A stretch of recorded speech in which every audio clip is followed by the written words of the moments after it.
Boa noite, pessoal. Muito boa noite a todos vocês. Estou fazendo alguns testes aqui para a gente poder melhorar a qualidade de áudio, etc. Responde aqui embaixo quem estiver nos ouvindo, vocês estão nos ouvindo legal. Estão nos ouvindo bem? O áudio está legal? Está dando para enxergar bem o slide? Está dando para ouvir bem o que eu falo? Responde aqui embaixo. Boa noite. E aí, galera? Estou vendo aqui, estou olhando, praticamente está tendo que fazer aqui uma dupla, eu estou tendo que fazer duas coisas ao mesmo tempo, né? Então, olhar os comentários de vocês para ver dúvidas, etc. Bacana, a galera tá chegando. Pessoal, essa live foi uma live que a gente fez com bastante carinho, preparou para vocês com bastante carinho. Então, se vocês conhecem pessoas que têm dificuldade nisso aqui, que querem aprender mais sobre isso, esse é um tema extremamente importante, pouco debatido em faculdade, pouco debatido em discussões, etc. Pouca gente aí traz esse tema à tona e nós estamos dando oportunidade aqui a vocês a partir dessa live, onde a gente vai dividir em 3 partes, tá bom? Para vocês ficarem ligados, ficarem atentos aí em qual a melhor estratégia de hemotransfusão para o seu doente, para o paciente crítico, tá bom? Essa é a parte 1, nós vamos falar sobre conceitos importantes e reações adversas. Na parte 2 nós vamos falar sobre hemácias e plaquetas e na parte 3 plasma fresco e crioprecipitado, mas isso aqui é a base, galera. Sem isso aqui a gente não vai continuar, não vai conseguir pegar bem os conceitos que eu vou passar adiante, tá bom? Então isso aqui é a base de tudo, por isso eu preciso que vocês tenham bastante atenção aqui, assistam essa primeira parte aqui, porque é muito importante, tá bom? Que é onde a gente vai entender conceitos, tá joia? Essa aqui, por incrível que pareça, pessoal, é a primeira live da Abmed, essa é a primeira live que eu faço aqui no YouTube. Eu sou acostumado a fazer lá no Instagram, né? Mas essa do YouTube, primeira vez que eu tô fazendo uma live assim, tá bom? Então, sejam muito bem-vindos aí à primeira live do YouTube. O canal, se você ainda não está inscrito, está assistindo aqui, se inscreve no canal. O canal está quase chegando a 10 mil inscritos, a gente ainda tem muita coisa legal para fazer, tá bom? Muito bem, eu vou deixar esse celularzinho mais aqui perto de mim, justamente para a gente conseguir aqui acompanhar tudo direitinho. Bacana. Show de bola. Pessoal, então a gente vai começar agora, são aproximadamente umas 9, 10 da noite, tá bom? Nós temos aí já um público modesto, porém fiel, acredito eu. Então a gente vai começar agora falando sobre a primeira parte do tema estratégias de hemotransfusão em doentes críticos, tá bom? Só para vocês terem uma noção, então, ó, a gente vai começar com alguns conceitos importantes e esse slidezinho aqui, ele é clássico. Acho que toda aula de hemato que vocês têm deve ter um slidezinho desse, né? Falem sério, toda aula de hemato deve ter um slidezinho desse aqui. Bom, pessoal, só pra gente ter uma noção, esses conceitos importantes que a gente vai falar. Primeiro a gente vai diferenciar para vocês o que é hemocomponente de hemоderivado. Hemocomponentes e hemoderivados são duas coisas completamente diferentes. O hemocomponente nada mais é do que a separação físico-química de substâncias do plasma, né? Utilizando-se aí de alguns critérios e de algumas formas de fragmentação ali, de fracionamento do plasma. Então, para vocês terem uma ideia do que é hemocomponente, você tem o sangue que você tirou do paciente, então aquilo dali você tira do paciente é o sangue total. O sangue total, então, ele vai sofrer um processo de fracionamento, e esse processo é um processo físico-químico normal, onde ele vai separar o sangue em plasma e em concentrado de hemácia. O concentrado de hemácia, ele fala por si só, ele serve ali para elevar a hemoglobina do seu paciente. Então, o concentrado de hemácia, a gente vai falar dele mais especificamente na próxima aula, mas é aquela fração que vai ter mais hemácias, vai ter mais hemoglobinas, hematócrito, né? Um concentrado de hemácia tem aproximadamente 60% a 70% de hematócrito. Então, o concentrado de hemácia, ele é um dos derivados diretos do sangue total, e o outro derivado direto é o plasma. A partir do momento que eu tenho plasma, eu faço novos processos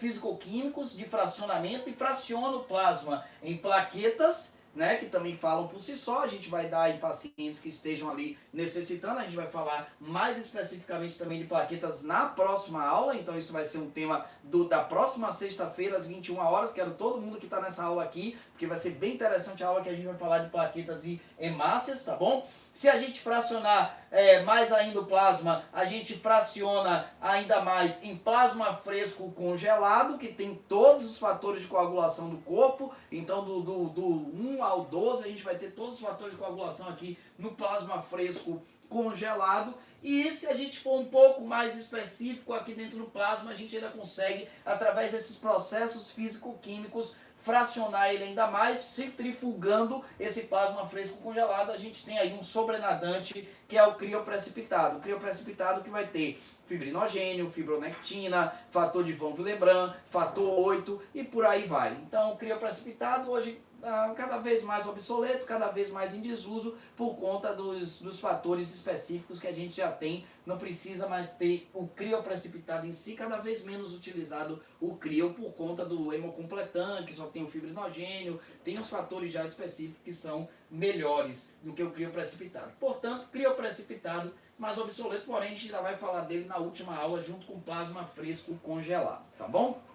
Vamos lá então, gente, para a gente ter uma ideia. Hemocomponentes, então, termina aqui. Então, quais são os hemocomponentes? Os concentrados de hemácia, as unidades de plaqueta, o plasma fresco congelado e o crioprecipitado. Esses são os hemocomponentes. Agora, se eu submeter o meu plasma fresco a processos ainda mais finos, refinados, eu consigo obter dali algumas substâncias que são os hemoderivados. Então eu consigo obter do plasma fresco a albumina que nós fazemos no hepatopata, quando a gente quer, por exemplo, tirar mais do que 5 litros de volume acítico, e aí a gente repõe 1,5 grama por quilo de albumina por litro retirado a mais do que 5 litros. Ou então para a gente fazer diferenciação entre síndrome hepatorrenal e doença renal, pré-renal, a gente usa a albumina humana. E essa albumina humana, ela deriva daqui do plasma. Um processo caro, um processo custoso para poder você conseguir extrair a albumina dessa bolsa de plasma aqui. A gente também extrai imunoglobulinas, também extremamente caras, imunoglobulinas que nós utilizamos, por exemplo, para tratar a síndrome de Guillain-Barré, para tratar miastenia graves e por aí vai. E a gente também tira do plasma concentrado de fatores de coagulação. Os fatores dependentes da vitamina K, o fator 7, o fator 2, o fator 9, o fator 10. Então tudo isso a gente consegue tirar do plasma fresco. Perdoem aí o som de fundo, é meu filho que está indo dormir. Mas vamos lá, então a gente consegue tirar tudo isso do plasma fresco, concentrados de fatores de coagulação, o exemplo máximo, o Beriplex que a gente tem, né, etc. Então tá aqui mais ou menos a diferença entre hemocomponentes e hemoderivados. Hemocomponentes e hemoderivados, a grande diferença é essa. Hemocomponentes, resultados de processo de separação físico-química normal, simples, de um sangue total. Hemácia, plaqueta, plasma fresco e crio. Já os hemoderivados, globulina, albumina, imunoglobulinas e concentrados em fatores de coagulação específicos, tá bom? Vamos lá então, pessoal. Continuando ainda com conceitos importantes, eu coloquei aqui um conceito de less is more. Isso aqui é uma coisa que meu chefe costuma falar muito. Less is more em termos de transfusão sanguínea. Pessoal, antigamente, muito antigamente, até vi numa mentalidade de Segunda Guerra Mundial, etc., onde se transfundia muito, porque os feridos acabavam todos com hemorragia, então se transfundia muito durante a Segunda Guerra Mundial. Antigamente, a hemoglobina alvo do pessoal era de 12, tipo assim, você transfundia com um cara com 10 de hemoglobina, você já metia sangue nesse cara.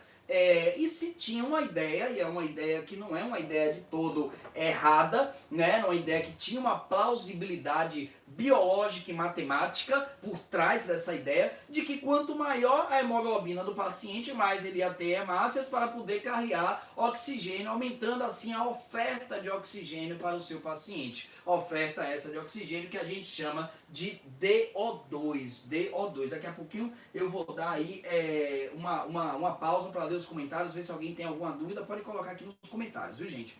Então, o que é DO2? DO2 é a oferta de oxigênio.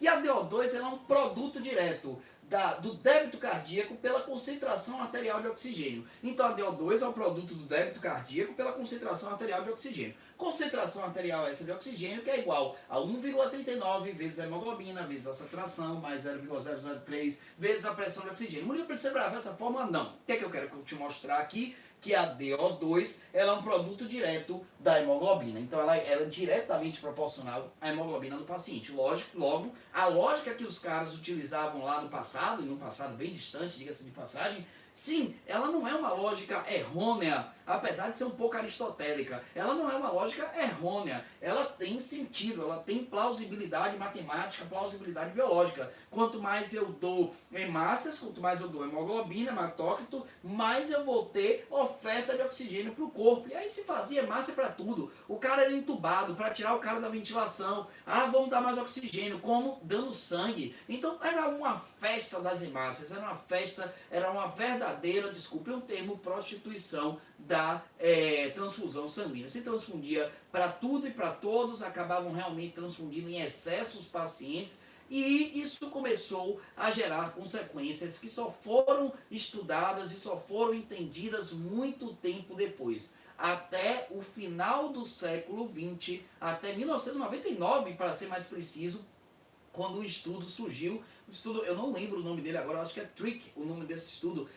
Se tiver algum hemato nos assistindo agora aí, vê o nome desse estudo aí pra mim, 1999, eu me lembro da data, né? Que foi um verdadeiro divisor de águas para a hemotransfusão em pacientes críticos. Eles trouxeram aí informações valiosas, a qual nós nos apoiamos até hoje para poder transfundir pacientes graves, pacientes críticos. Então, o racional do estudo foi mais ou menos esse aqui, gente. Existe, obviamente, a equação da oferta de oxigênio. Quanto mais hemoglobina eu tenho, teoricamente, mais oferta de oxigênio eu teria para o meu paciente, maior a minha DO2. Porém, não só a oferta de oxigênio interfere no transporte desse oxigênio e na distribuição dele. O fluxo desse sangue carreado com oxigênio é muito importante também. E existe uma equação chamada equação de Poiseuille. A equação de Poiseuille, ela rege toda a dinâmica de fluidos em um tubo, em um determinado espaço. Toda a dinâmica de fluidos, seja ar, seja líquido, fluidos no geral, a hidrodinâmica dele é regida, o fluxo dessa hidrodinâmica é regida por essa equação chamada equação de Poiseuille. Nada mais é do que ela fala que para você ter deslocamento de um fluido, você tem que ter uma diferença de pressão. Então aqui tem que estar uma maior pressão do que aqui, para o fluido vir daqui para cá. Então existe um ΔP de pressão, um delta pressórico para que o fluido possa se movimentar. Esse fluxo ele é então diretamente proporcional a essa diferença de pressão multiplicada por πr a quarta, né, elevado à quarta potência do raio, do vaso ou do cilindro em que esse tubo esteja, aqui um modelo matemático, lembrando, dividido por essa letrinha aqui chamada μ, que é a letra que representa a viscosidade do sangue. É aqui que eu quero chegar. É aqui que eu quero chegar. Quando você transfunde sangue para o seu paciente, você está aumentando a hemoglobina dele, mas você está aumentando a viscosidade das hemácias transfundidas. O sangue transfundido aumenta a viscosidade do plasma. E a viscosidade é inversamente proporcional ao fluxo. Quanto maior a viscosidade, menor o fluxo sanguíneo. Então, quanto mais viscoso é o sangue, menor o fluxo sanguíneo. Portanto, isso diminui, isso reduz o aporte de oxigênio para os tecidos, isso pode reduzir o aporte de oxigênio para o tecido. Isso daí é uma coisa que fala aí já contradizendo esse modelo antigo de que transfundir melhorava a oferta de oxigênio. Outra coisa também que contradiz é a deformabilidade das hemácias transfundidas. A hemácia transfundida ela tem uma membrana mais rígida, uma membrana mais grosseiramente falando rígida, ela não se deforma. E a hemácia ela é um órgão, ela é uma célula que precisa se deformar. Por quê? Porque ela precisa invadir microcapilares, microcirculação, e para chegar nesses microcapilares ela precisa ter um poder de deformabilidade. A hemácia do sangue transfundido ela tem pouca deformabilidade, isso impede ela de penetrar em alguns microcapilares, em alguns microvasos, arteríolas e vênulas, etc. Tá bom? Então essa é uma outra coisa também que começa aí a nos mostrar que nem sempre a transfusão de sangue vai aumentar a oferta, nem sempre a transfusão de sangue vai aumentar a perfusão do paciente. E por fim, a dissociação da curva oxigênio-hemoglobina para a esquerda. A gente sabe que a curva oxigênio-hemoglobina é aquela curva que representa ali a taxa de ligação do oxigênio à hemoglobina. Se ela é desviada para a direita, o oxigênio fica mais fácil de ser tirado da hemoglobina e carreado para os tecidos. Se ela é desviada para a esquerda, o oxigênio fica mais difícil de ser carreado para os tecidos, porque a ligação entre oxigênio e hemoglobina aumenta em força, digamos por assim dizer. Um dos componentes de uma bolsa de sangue é o citrato. O citrato é um dos componentes de uma bolsa sanguínea. O citrato normalmente é feito para que aquela bolsa não coagule, né? Então por que a bolsa de sangue não coagula? Ah, porque tem citrato. E citrato, quando cai no sangue, alcaliniza o sangue, tornando o sangue alcalino. A gente lembra lá, pH ácido faz desvio da curva oxigênio-hemoglobina para a direita, pH ácido, febre, tudo isso faz desvio da curva para a direita. Já pH alcalino, hipotermia, tudo isso faz desvio para a esquerda.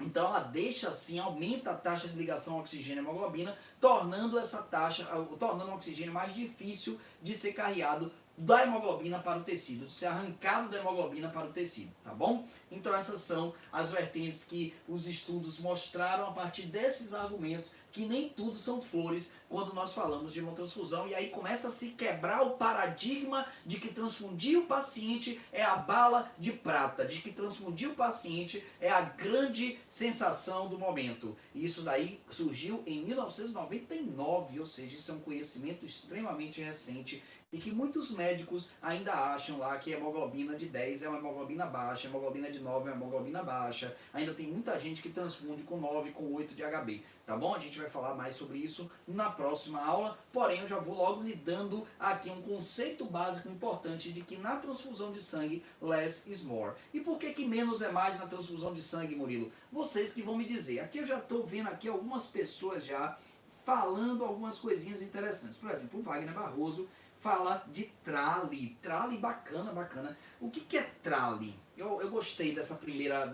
Vamos colocando mais coisas associadas a reações transfusionais para a gente ir batendo papo, batendo bola e discutindo. Vamos colocando mais. Trale, bacana. Trale é uma reação transfusional aguda, com menos de 6 horas. Normalmente ela ainda não tem uma explicação lógica, ainda não tem nenhum modelo que explique verdadeiramente a causa da trale, porém a gente sabe que existe aí uma reação de um anticorpo do doador contra antígenos de parede leucocitária do receptor, e essa reação ela acontece mais em pulmão, fazendo inflamação pulmonar monstruosa, semelhante inclusive, muito semelhante a um quadro de SARA, com dispneia, com hipoxemia, com infiltrado bilateral difuso na radiografia. Então é uma reação inflamatória muito grande que o pulmão sofre na trale.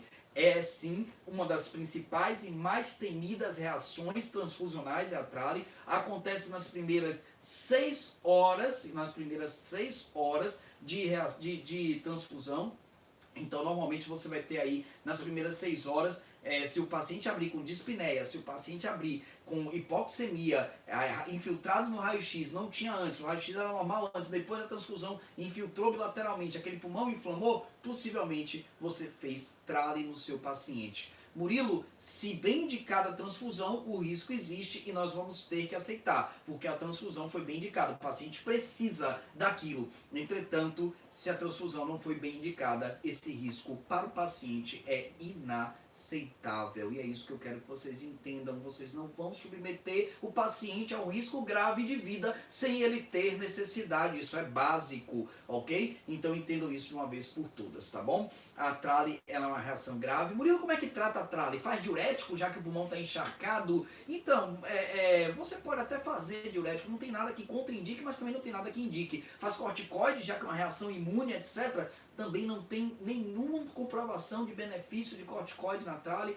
assim como não tem nenhuma comprovação de benefício de corticoide na SARA. Então a trale é muito semelhante à SARA. O que você vai fazer na trale? Você vai, em 70% das vezes, você vai ter que entubar seu doente e fornecer aporte de oxigênio adequado. Ele sai do quadro em 48 horas, no máximo 72 horas ele sai do quadro de trale. Então você tem que manter o cara vivo oxigenando bem de 48 a 72 horas para aquele pulmão melhorar e o cara sair da trale. É uma reação adversa perigosa, onde você nas próximas, se ele precisar fazer novas transfusões, você vai ter que pensar bem na estratégia e a gente vai falar já já disso lá na frente, de estratégias que nós podemos utilizar para poder transfundir pacientes com que já tiveram alguma reação adversa que eu vou mostrar aqui já já. Além de trale, mais reação febril não hemolítica, excelente, Lucas, excelente. Cara, essa é uma das mais comuns. Inclusive, eu só vou te dar uma informação, Lucas, uma informação, eu gostei muito da sua, gostei muito bem lembrado, inclusive. A reação febril não hemolítica, Lucas, ela é um diagnóstico de exclusão, cara. Para você chegar na reação febril não hemolítica, cara, você tem que primeiro excluir a reação hemolítica, que é a mais grave de todas. A reação hemolítica, que é quando você tem ali uma reação de hemólise maciça, e a primeira apresentação da reação hemolítica, adivinha qual é? Febre. Então, se a primeira reação, se a primeira manifestação clínica da reação hemolítica é febre, eu vou ter que, antes de diagnosticar a reação febril não hemolítica, eu vou ter que descartar a primeira hemólise. E aí eu vou pedir todas as provas de hemólise que você conhece, desde esquizócitos, que é aquelas pedaços de células, chamadas também de células de capacete, que você pode analisar na própria lâmina, até o ápice de LDH, cumes direto, bilirrubinas indiretas e por aí vai. Você vai fazer marcadores de hemólise, alfa-gama-globulina e por aí vai. Marcadores de hemólise no geral, tá bom? Para excluir reação hemolítica, que é uma das mais graves reações associadas à transfusão, né?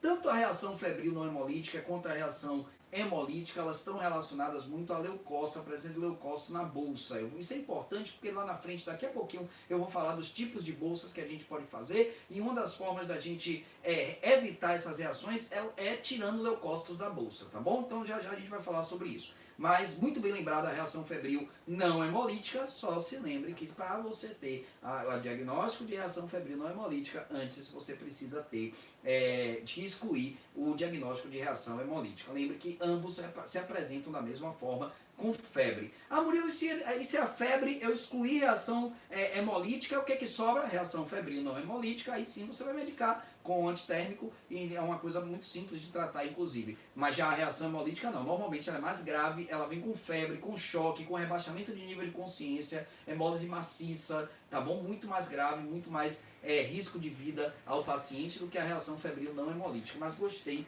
demais da lembrança. Boa noite, Hamilton. Boa noite, pessoal.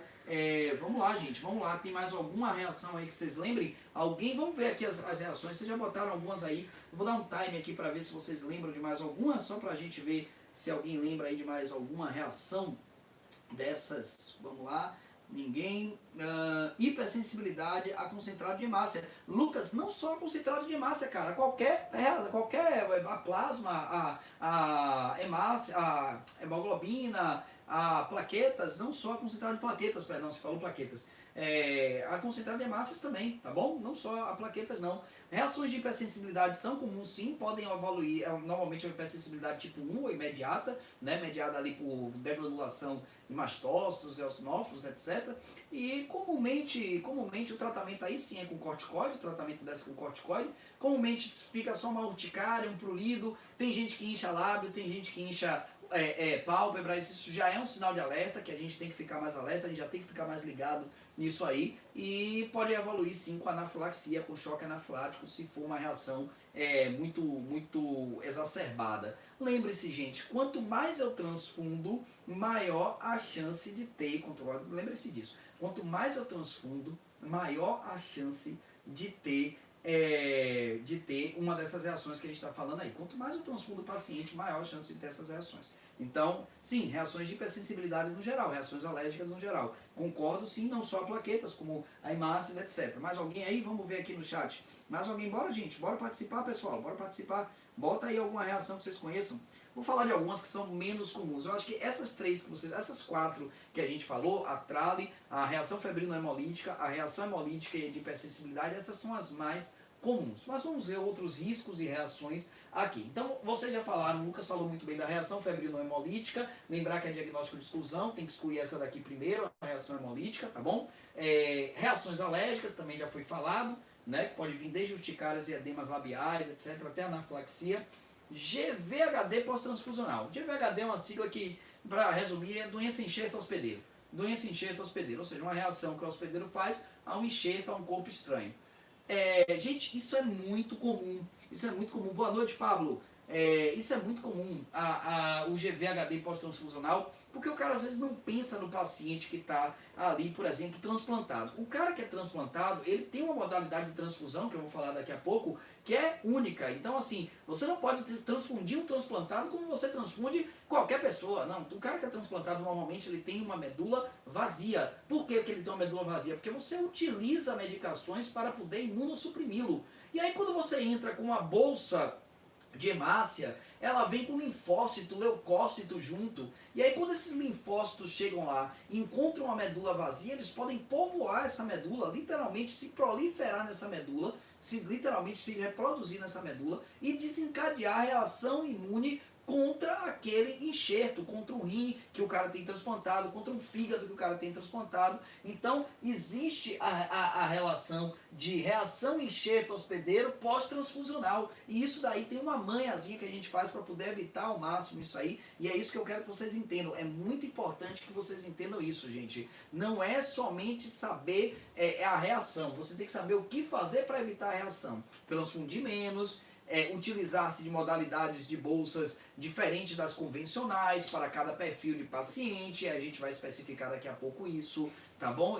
Por isso a importância dessa aula. Essa aula é muito importante para a base é essa aula. A próxima, concentrado de hemácias e plaquetas, e a próxima de crio e plasma fresco, precisam passar por essa porque é a base, tá bom? Então vamos lá. Vamos ver aqui o que vocês estão falando aqui. Por enquanto ninguém falou nada. Vamos continuar então. É um tema que realmente é um tema pouco conhecido por vocês estudantes, mas eu estou bastante feliz aí com a quantidade de comentários aí que estão sendo gerados positivos. O pessoal tá jogando duro aí, viu, por enquanto. Vamos lá então. Então, existe sim um risco de você transfundir o paciente que é transplantado e ele fazer GVHD, reação enxerto hospedeiro, tá bom? Por conta dos linfócitos presentes nos concentrados. Ainda em riscos e reações, existe um risco chamado TRIM. Eu não sei se vocês já ouviram falar em TRIM. TRIM nada mais é do que uma imunomodulação associada à transfusão sanguínea. Quando você pega um paciente e coloca para ele a bolsa de sangue, não só vem a bolsa, como vem leucócitos, vem linfócitos, vem outros componentes plasmáticos, outros componentes sanguíneos além da bolsa. Pessoal, isso traz ao paciente, quando ele recebe isso faz um mecanismo de imunomodulação. É uma espécie de down regulation que o corpo tem e ele literalmente, ao receber essa quantidade extra de linfócitos, leucócitos, ele acaba inibindo a produção própria e isso abaixa a imunidade do paciente. Isso pode abaixar a imunidade do paciente. E ao abaixar a imunidade do paciente, o paciente com imunidade baixa fica o quê? Mais susceptível a infecções. Então, o paciente, isso já é uma coisa que desde 99 que se conhece, gente, o paciente que transfunde, ele tem um risco infeccioso maior. Quanto mais transfusão você der, mais ele vai desenvolver síndrome TRIM, por conta dos leucócitos presentes naquela bolsa, etc. Mais ele vai imunomodular, mais ele vai imunossuprimir e mais ele vai ficar susceptível a infecções. Então, gente, tomem cuidado, less is more. Quanto menos você transfundir, melhor. É isso que eu estou tentando aqui explicar, categorias. Então, vamos lá. Vamos comigo novamente. Então, TRIM, imunomodulação associada à transfusão sanguínea. Isso é o que faz o paciente que tem politransfundido, ele tem maior chance de pegar infecções do que os que não fazem transfusão sanguínea ou fazem transfusões pontuais. TACO. TACO é a trale tardia. Tem gente que chama TACO de trale tardia. Não é bem assim, não é bem assim. TACO não é a trale tardia. Entenda, o mecanismo é diferente. O que é TACO? TACO é uma sobrecarga cardiocirculatória secundária ao volume de sangue, ao volume de plasma, ao volume de hemácias recebido. Então, TACO é uma doença, é uma reação transfusional associada a um paciente que tenha algum fator predisponente a fazer, por exemplo, congestão pulmonar. Exemplo, o idoso que tem uma fragilidade capilar maior e que pode extravasar do capilar para os alvéolos do capilar, para o terceiro espaço, para o intestício.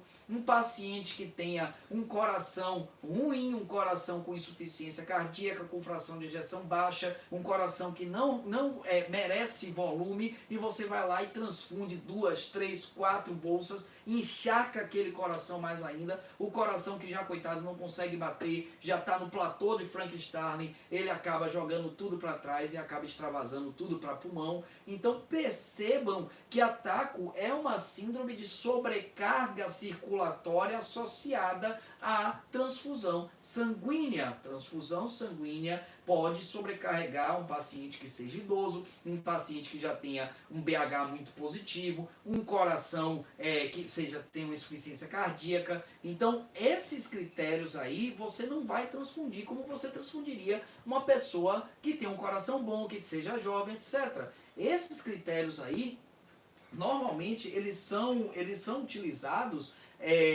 quando a gente identifica um paciente desse tipo. Normalmente, o que a gente faz? Ou a gente recua na estratégia de transfusão, ou a gente é ainda mais racional na quantidade de volume que vai se dar. Então, por exemplo, se é aquele paciente que chega, cardiopata grave, ICC chagásica, fração de ejeção baixa, aí você vai lá e o cara tá com HB de 4. Aí você precisaria, sei lá, no normal 4 você daria 2 concentrados. Você dá 1 concentrado. Você dá 1 e observa. Dá 1 e olha, observa como ele vai se comportar após aquele concentrado, como é que ele vai metabolizar aquilo, como é que aquilo vai sair, ir para onde no corpo dele. Faz um ultrassom de pulmão, vê se tem linha B depois do concentrado, espera um pouco mais para transfundir de novo, para dar esse time do corpo adaptar ao volume extra, à sobrecarga volumétrica, para aquele coração se adaptar àquilo. Então, entendam que o TACO, ele é uma manifestação que é diferente da TRALE. A TRALE independe do perfil do paciente, o TACO não. O TACO, ele é uma manifestação que depende da idade do paciente, depende se ele tem um coração bom ou não, e etc. Lembrar aos senhores que TACO pode ser diferenciado de TRALE pelo tempo. Eu já falei de TRALE aqui, e eu falei que TRALE era nas primeiras 6 horas. Já o TACO é uma congestão pulmonar tardia, é nas próximas 6 a 12 horas após a transfusão dos concentrados. Então, 6 a 12 horas após, isso também é um fator importante de diferenciação de TACO para TRALE. O que é TACO? Sobrecarga volêmica circulatória secundário à transfusão de sangue. O que é TRALE? Uma reação inflamatória e pulmonar grave secundária à transfusão de sangue. TRALE ocorre nas primeiras 6 horas da bolsa, TACO ocorre de 6 a 12. Se raio-x é um raio-x de TRALE, perceba que o infiltrado bilateral difuso clássico, muito parecido, diga-se de passagem, com o raio-x de SARA, tá bom? E por fim, não menos importante, mas muito mais raro, por isso que eu estou falando aqui, por fim, é o aumento do risco infeccioso por contaminação da bolsa. Gente, se você fosse pegar na década de 70, vamos pegar a década de 70. Na década de 70, pessoal, você tinha aí uma quantidade de risco infeccioso de pegar em uma transfusão sanguínea hepatite, HIV, ou hepatite C, hepatite B, um risco infeccioso aí de 1 para 100. Óbvio que isso variava de país para país, porém 1 para 100 uma média geral. Até quando se começaram a descobrir, fazer testes de hepatite, fazer testes de HIV, e começaram a se excluir esses pacientes de doação, esse risco atualmente, em 2018, que foi o último estudo que eu vi associado a isso, caiu para 1 para 2 milhões. Então o risco de 1 para 100 caiu para 1 para 2 milhões. Isso, em alguns países, eu volto a repetir, é ainda maior. Então, assim, é muito raro, é raríssimo você conseguir pegar hoje uma hepatite, um HIV secundário de uma bolsa sanguínea. A menos que você tome em algum lugar que seja clandestino, né? Aí tudo bem, mas se você pega uma bolsa do SUS ou de algum hospital particular que tem um centro de controle de hemácias, um centro, um hemoba ou da vida, você vai ter um risco mínimo do mínimo de adquirir alguma doença associada àquela bolsa, que antigamente era muito comum. A gente lembra aí do nosso caso clássico, né, do Enfio, que era o cartunista lá do Paspim, né, daquele jornal que tinha, eu acho que ele tinha hemofilia, se eu não me engano, e precisava fazer várias transfusões, era ele e o irmão, todos os dois pegaram e faleceram de HIV. né, na década de 70, 80 ali. Então a gente lembra bem desse caso, é um caso bem marcante no Brasil, de pessoas que contraíram o vírus da imunodeficiência com transfusão de sangue. Eu acho que ele foi um dos mais famosos, inclusive, que contraíram nesse contexto. Então percebam que... Agora a gente tem que lembrar também que até 2012 os bancos de sangue só faziam teste rápido. Até 2012 é realidade recente. Só fazia teste rápido, ou seja, se o cara tivesse janela imunológica, aí o vírus. Então, olhe como você tem que... Olha a responsabilidade de quem indica uma bolsa de sangue. Para você não estar banalizando, prostituindo o uso da bolsa de sangue. Então, olha a responsabilidade. Vamos lá. A TALI pode se manifestar com algum padrão miliar. Cara, o padrão miliar, ele é mais um infiltrado nodular, nodoso. A gente descreve classicamente infiltrado em campos de algodão. Mas sim, parece um padrão miliar, só que mais retículo nodular e menos nodular. Mas dá para confundir sim, Lucas, dá para confundir. Muito embora realmente o padrão miliar em si seria mais nodoso, nodular do que reticular. Aqui é um padrão mais reticular de infiltrado bilateral, mostrando realmente uma reação inflamatória intensa, mas dá para confundir. Se o cara não tiver, por exemplo, o caso clínico do paciente na mão, o cara pegar um raio-x desse, ele pode pensar em uma tuberculose miliar, por exemplo, mas normalmente o cara que olha um raio-x desse, ele vê que isso é um infiltrado retículo nodular difuso, típico de SARA, típico de síndrome da resposta, da angústia respiratória aguda mesmo. Mas vamos lá, vamos continuar. E aí, Murilo, quais são aí voltando aos conceitos importantes agora, quais são agora as grandes estratégias que nós podemos utilizar para diminuir os riscos e os efeitos adversos? Gente, para diminuir os riscos, basta transfundir menos. Quanto menos cada risco daquele ali está associado, se soma a quantidade de transfusão. Quanto mais transfusão o paciente recebe, mais ele tem risco de adquirir uma daquelas ali que eu mostrei para vocês. Taco, trale, reação febril não hemolítica, tá bom? Então, para a primeira parte, transfundir menos, ser o mais racional possível na indicação de transfusão. A gente vai ver como isso pode ser feito nas duas próximas aulas. A segunda coisa que eu quero que vocês entendam é que existem algumas estratégias que a gente pode fazer para minimizar esses efeitos adversos. A primeira dela, bolsas filtradas. Murilo, o que quando o banco de sangue diz assim, doutor, quer filtrar? O que ele quer dizer com isso? O banco de sangue ele quer dizer basicamente uma coisa. Ele está te perguntando se você quer tirar leucócitos da bolsa. Você quer reduzir em até 80%, 90% se a filtragem for muito boa, se a filtração for muito boa, a quantidade de leucócitos nessa bolsa? Olha, eu quero filtrar porque tirando leucócito eu evito reação de imunomodulação, aloimunização, eu evito reação febril não hemolítica, eu reduzo a chance de ter, por exemplo, trale. Então eu quero filtrar sim, eu quero filtrar. Filtração é um processo que você faz a eliminação de leucócitos daquela hemácia. A gente sabe que leucócitos é o que dá todas essas coisas aí que eu acabei de falar. Basicamente é o que dá todas essas coisas. A trale menos, que a trale é mais um anticorpo do doador contra o leucócito do receptor. A trale menos. Mas a reação febril não hemolítica, a reação hemolítica, as próprias reações alérgicas, as próprias reações de imunomodulação, tudo isso aí pode ser diminuída bastante se eu filtro e tiro leucócitos daquele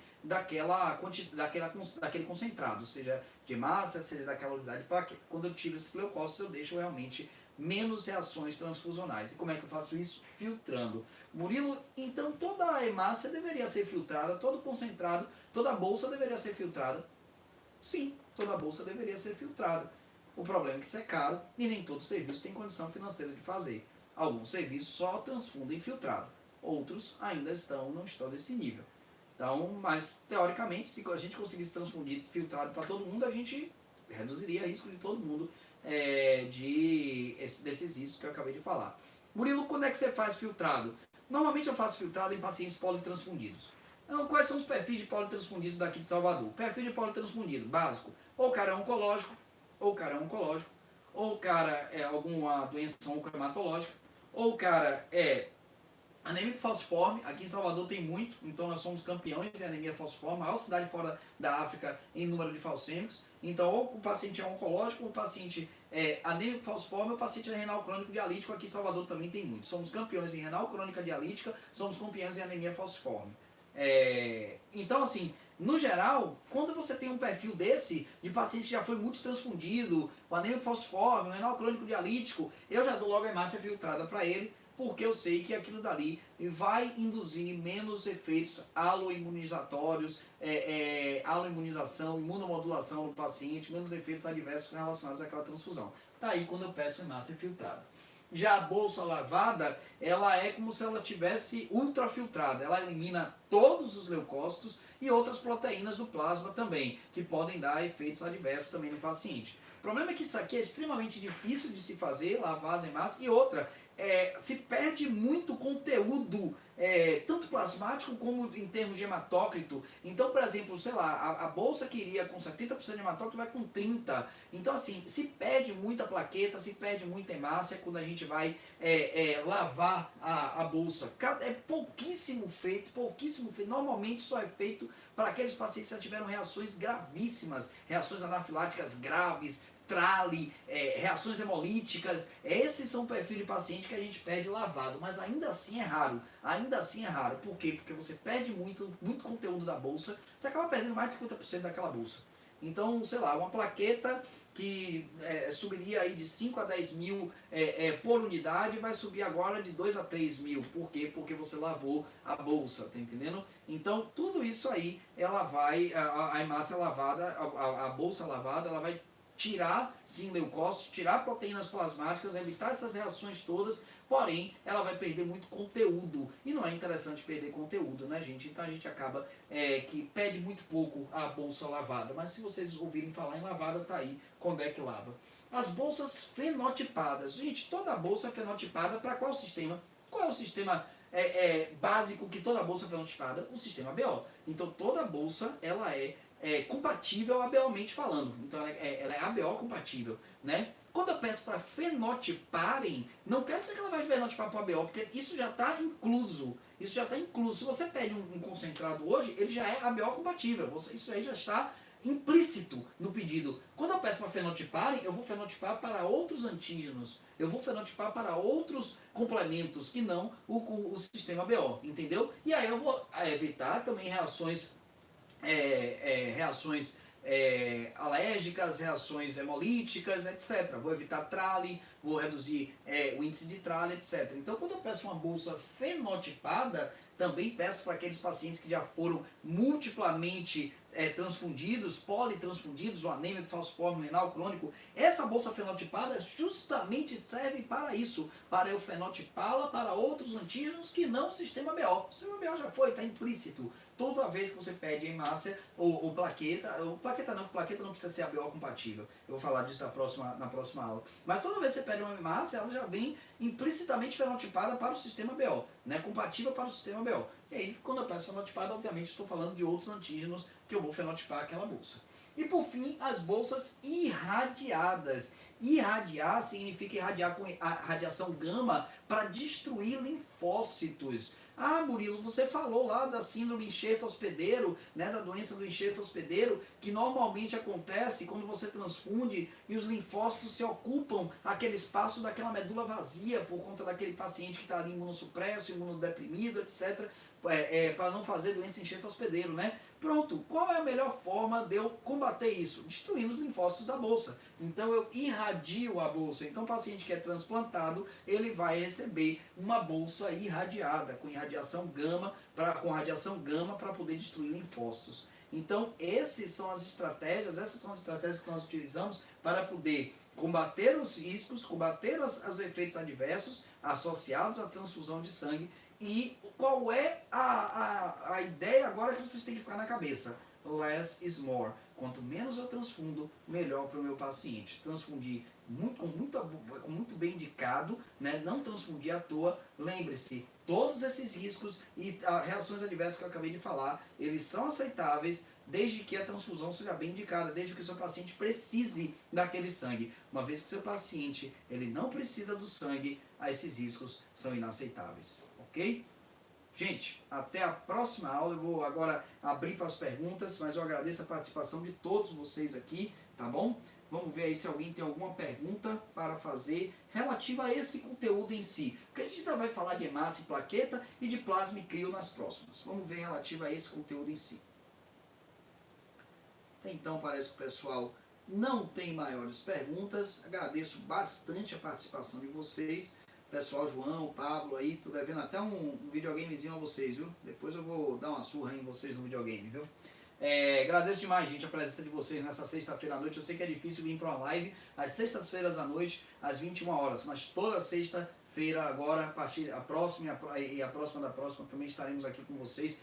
Convidem os amigos para vir, se inscrevam no canal, compartilhem. Esse é um tipo de conteúdo que é tão legal de vocês saberem e tão pouca gente sabe, tão pouca gente compartilha esse tipo de conhecimento. Então vamos tentar propagar isso aí, tá bom? Um abraço a todos e até a próxima.